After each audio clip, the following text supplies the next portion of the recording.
காஜாங் பேரங்காடி ஒன்றில் உள்ள நகைக்கடையில் நிகழ்ந்த கொள்ளை சம்பவத்தினால் ஏற்பட்ட இழப்பு சுமார் 32 லட்சம் வெள்ளி என்பதை காவல்துறையினர் உறுதிப்படுத்தினர். இந்த கொள்ளை சம்பவம் தொடர்பான விசாரணைக்கு உதவுவதற்காக அந்த நகைக்கடையின் ஊழியர்கள் உட்பட 7 வாக்குமூலம் பதிவு செய்யப்பட்டுள்ளதாக காஜாங் மாவட்ட துணை போலீஸ் தலைவர் சூப்பரண்டன்ட் முகமது நசீர் டிராமான் கூறினார்.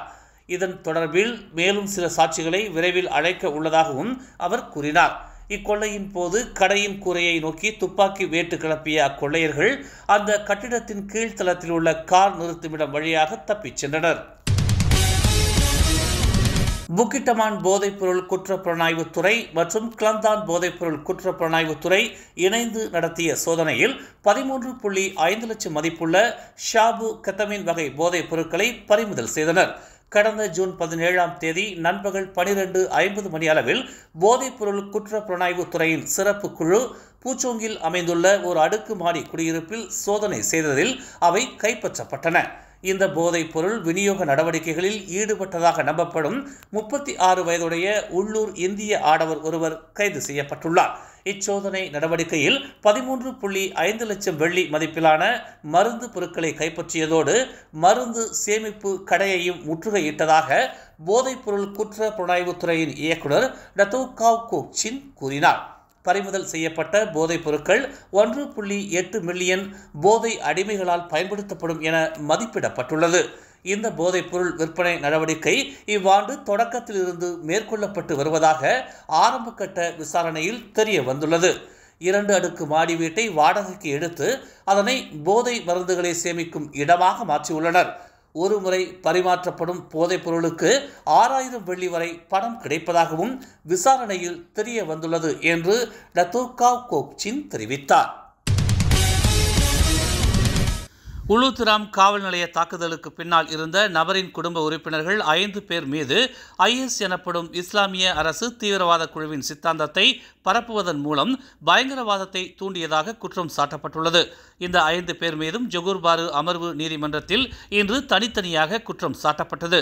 குற்றப்பத்திரிகையின்படி உளுத்திராம் காவல் நிலைய தாக்குதலில் 2 போலீஸ்காரர்களை கொன்ற 21 வயதான ராடின் லுக்மான் உட்பட அவரது குடும்பத்தினரும் சித்தாந்தத்தை பரப்பியதாக குற்றம் சாட்டப்பட்டது.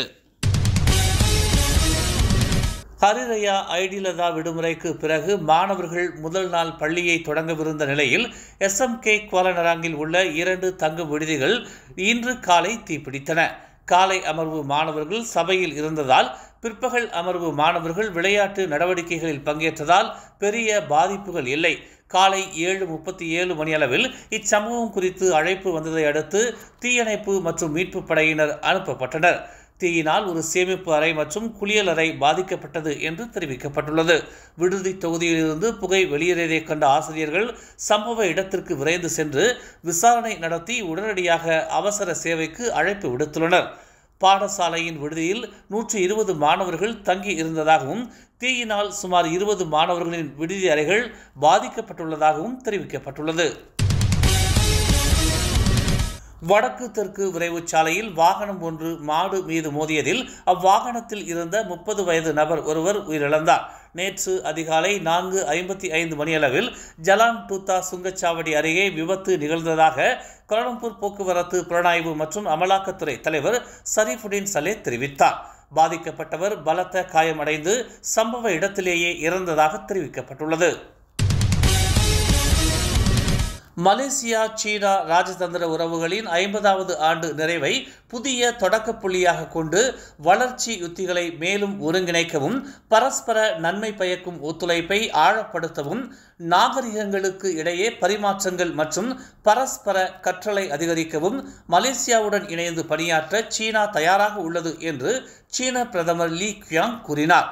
மலேசியாவிற்கு 3 நாள் அரசுமுறை பயணம் மேற்கொண்டுள்ள லீ சீனா மலேசியா சமூகத்தை பகிரப்பட்ட எதிர்காலத்துடன் கட்டியெழுப்ப சீனா தயாராக இருப்பதாகவும் பிராந்தியத்தின் அமைதி, நிலைத்தன்மை, மேம்பாடு மற்றும் செழுமைக்கு அதிக பங்களிப்பை வழங்கவும் தயாராக இருப்பதாகவும் அவர் தெரிவித்தார்.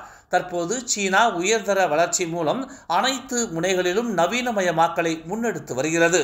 மலேசியா அதன் பங்கில் மலேசியா மடானியின் தொலைநோக்கு பார்வையின் கீழ் தேசிய வளர்ச்சியை மேம்படுத்துகிறது என்று அவர் தெரிவித்தார். சீனா மலேசியாவுடன் இணைந்து பணியாற்ற தயாராக உள்ளதாகவும் அவர் கூறினார். தமிழ் மலர் செயலி நம் சமுதாயத்தின் உரிமை குரலாய், உண்மையின் வாசமாய், மக்களுக்காக நாளும் மலர்கிறது தமிழ் மலர் நாளிதழ். சமரசம் இன்றி சத்தியத்தின் பாதையில் வெற்றி நடை போடும் தமிழ் மலரின் இன்னொரு புதிய அத்தியாயமாய் தமிழ் மலர் செயலி இப்போது அறிமுகமாகவிருக்கிறது உங்களுக்காக. மலேசியாவின் ஆக சிறந்த தமிழ் ஊடகமாய் உள்ளூர் தகவல்களை உடனுக்குடன் தெரிந்து கொள்ள மலர்கிறது தமிழ் மலர் செயலி. விரைவில் எதிர்பாருங்கள். மேலும் செய்திகளை தெரிந்து கொள்ள தமிழ் மலர் நாளிதழை பாருங்கள். எங்களோடு இணைந்திருக்க மலர் டிவியை பதிவு செய்து கொள்ளுங்கள்.